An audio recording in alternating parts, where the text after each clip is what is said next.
네, 교수님 보고 드리겠습니다. 이번 주 위클리 미팅 동영상 보고 드렸을 때 조금 설명이 길어지고 중복되어서 백그라운드 부분이랑 모티베이션 부분 생략했었는데 제가 지난번에 보고 드린 지도 좀 오래되었고 다시 정리할 차원에서 백그라운드 모티베이션만 추가해서 다시 보고 드리겠습니다.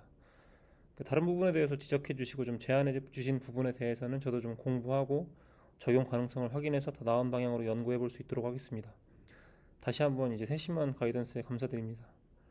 제가 진행했던 실험은 이제 프로토타입 벡터를 활용해서 스트리밍한 환경에서 매치 사이즈가 1이고 퀀타이즈된 모델에서 TTA를 하는 방법에 대한 실험이었습니다. 이제 먼저 백그라운드에 대해서 정리를 하고 넘어가겠습니다.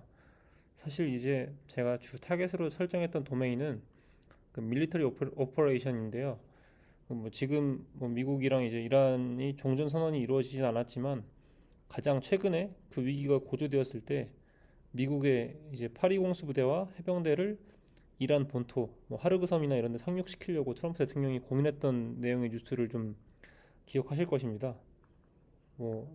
이제 이런 상황에서 발생할 수 있는 게 군사작전은 크게 특수작전, 상륙작전, 그리고 적지중심 작전인데 이런 작전들은 보통 이제 고립된 상황에서 이루어지게 되고 전에는 이제 우리 국경이나 이런 익숙한 상황과는 달리 이제 익숙하지 않았던 생소한 환경에서 작전이 이루어지게 됩니다.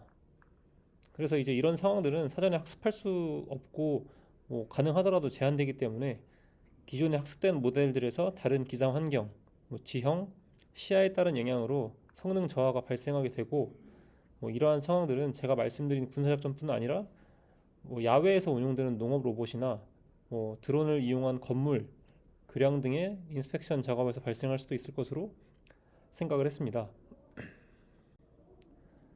이제 앞서 말씀드린 군사작전이나 야외 드론 운용 그리고 농업용 로봇 같은 경우에는 엣지 환경에서 사용된다는 특징이 있습니다.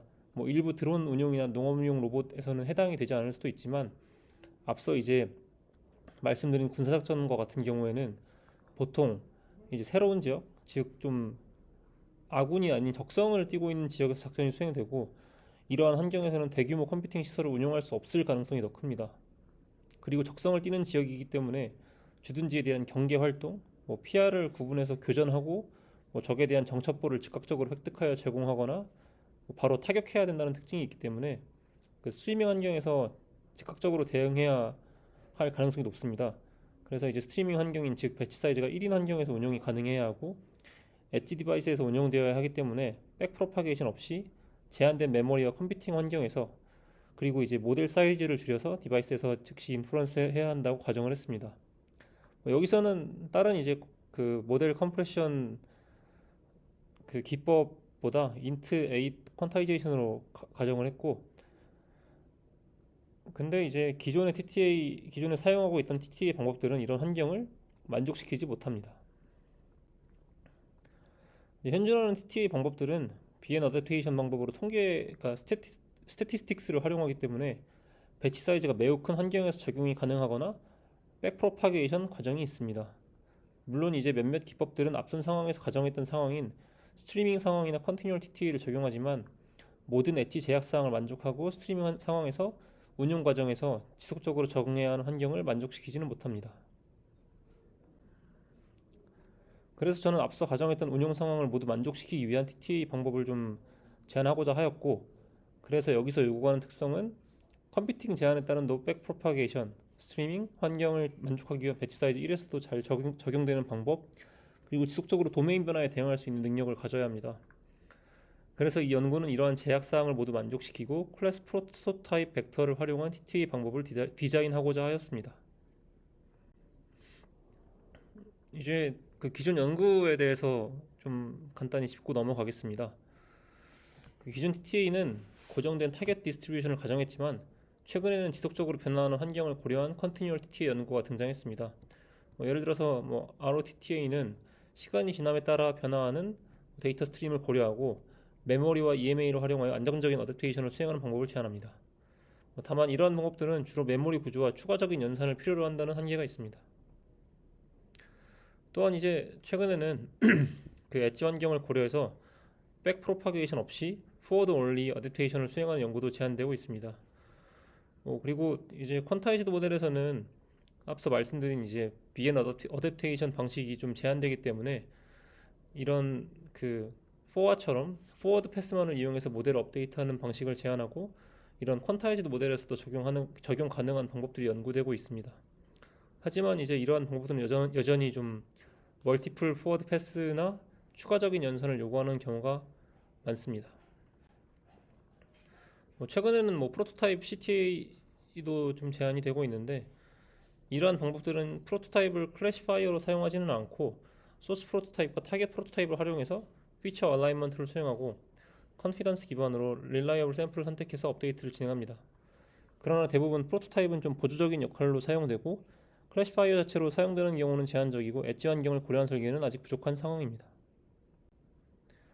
그래서 앞선 논문들을 좀 정리를 해봤을 때 제가 이제 타겟으로 했던 환경인 엣지 그리고 스트리밍 환경 즉 배치 사이즈가 1인 환경이죠. 그리고 컨티뉴얼한 어댑테이션을 모두 만족하는 방법은 아직 부족했습니다.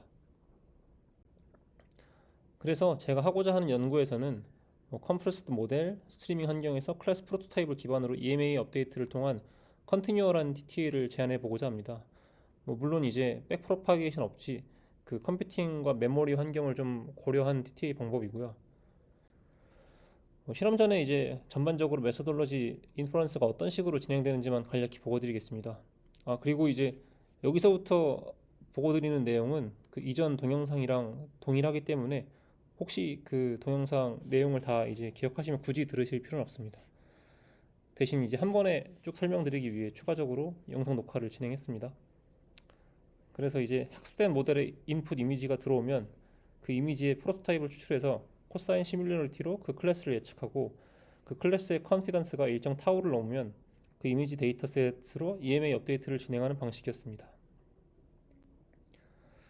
이제 아까 말씀드렸던 그 다른 베이스라인들이 그 배치 사이즈가 줄어들음에 따라서 그 보여주는 취약점에 대해서 먼저 말씀드리겠습니다.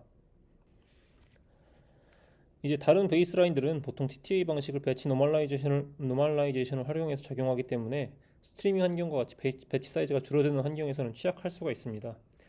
표를 보시면은 이제 배치 사이즈가 점점 줄어들수록 모든 이제 백본과 이미지 데이터셋에서 상당히 좀 그 정확도가 줄어드는 모습을 보실 수가 있습니다.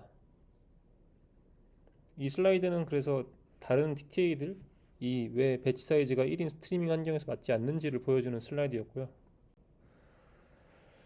이제 이 표는 지난번에 보여드렸던 표인데 지난번에 실험상의 오류로 그 백시 이미지 데이터셋에 대한 실험 결과가 없어서 추가적으로 보고 드리는 바입니다.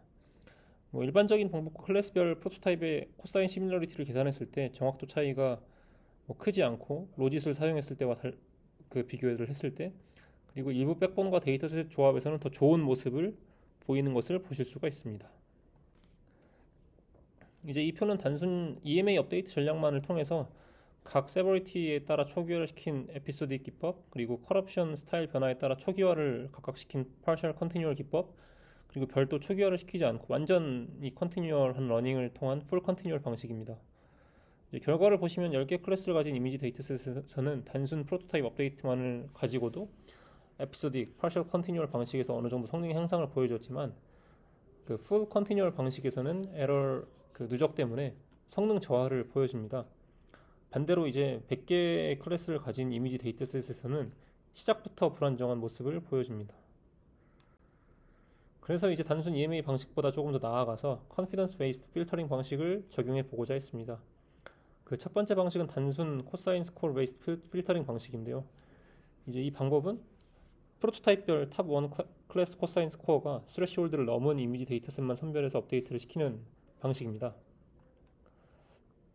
이제 실험 결과는 풀 컨티뉴얼 EMA 업데이트 방식에서는 스레시홀드를 적용하지 않은 방법보다는 어느 정도 성능 향상이 있긴 했지만 이 업데이트를 적용하지 않은 방식보다 크게 더 나은 성능 향상을 보여주지는 못했고 에피소딕 파셜 컨티뉴얼 방식에서는 스레시홀드를 적용하지 않은 방식과 적용한 방식이 큰 차이를 보여주지는 못했습니다. 이제 100C에서는 전반적으로 스레시홀드를 적용하지 않은 상태보다 적용한 방법이 전반적으로 큰 성능 향상을 보여주긴 했지만 그 뭐 클래스가 좀 많아서 그런지 아예 업데이트를 하지 않고 클래시피케이션을 진행하는 것보다 더 좋은 성능 향상을 보여주지는 못했습니다. 두 번째 필터링 방법은 단순 코사인 스코어 필터링과는 달리 각 클래스별 하이스트 코사인 스코어를 보여준 이제 클래스 1등 클래스와 그 세컨다이스트 스코어, 그러니까 즉 2등 클래스의 차이 코사인 마진, 그러니까 스코어 마진을 활용한 필터링 방법입니다. 이제 마진 스코어 스레시홀드 전략은 이전 방법보다 더 좋은 성능 향상을 보여주었는데, 물론 이제 이전 방법과 마찬가지로 두 번째, 세 번째 줄인 에피소딕과 파셜 컨티뉴얼 방식에서는 스레시홀드 전략을 세웠을 때랑 뭐 큰 차이가 없고 더 낮은 정확도를 뭐 보여주었지만, 풀 컨티뉴얼 방식에서는 좀 유의미한 결과가 있었습니다. 조금 더 정확하게 업데이트 대상을 걸러낼 수 있었고, 노 업데이트 방식은 물론, 그리고 다른 EMA 업데이트 방식에 비해서도 풀 컨티뉴얼 방식이 크게 뒤처지지 않는 모습을 보여주었습니다. 하지만 100개 클래스에서는 이전 스레시홀드 전략과 다르지 않게 뭐 업데이트를 아예 하지 않은 전략에 비해서 성능 향상을 보여주지는 못했습니다. 이제 그 다음 실험 방향인데요. 그 성능 향상이 물론 10개의 클래스에서는 유의미한 그런 결과를 보여줬지만 100개의 그러니까 클래스가 많아지면 많아질수록 조금 저조한 모습을 보여주었습니다.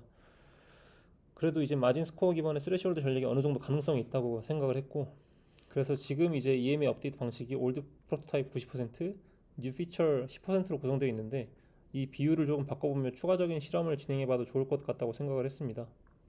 그리고 다른 TTA 방식과 차별화할 수 있는 점으로 기존 TTA 방식은 BN 베이스로 BN 노멀라이제이션을 이용한 방법인데,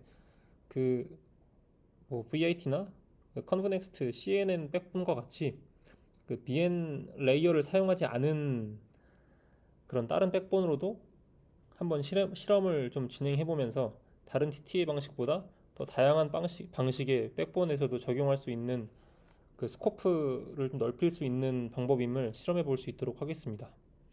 이상 보고 드렸고, 어제 교수님께서 피드백 주신 방향에 대해서는 추가적으로 개선하고 적용해서 다음번에 보고 드릴 수 있도록 하겠습니다. 다시 한번 감사드립니다.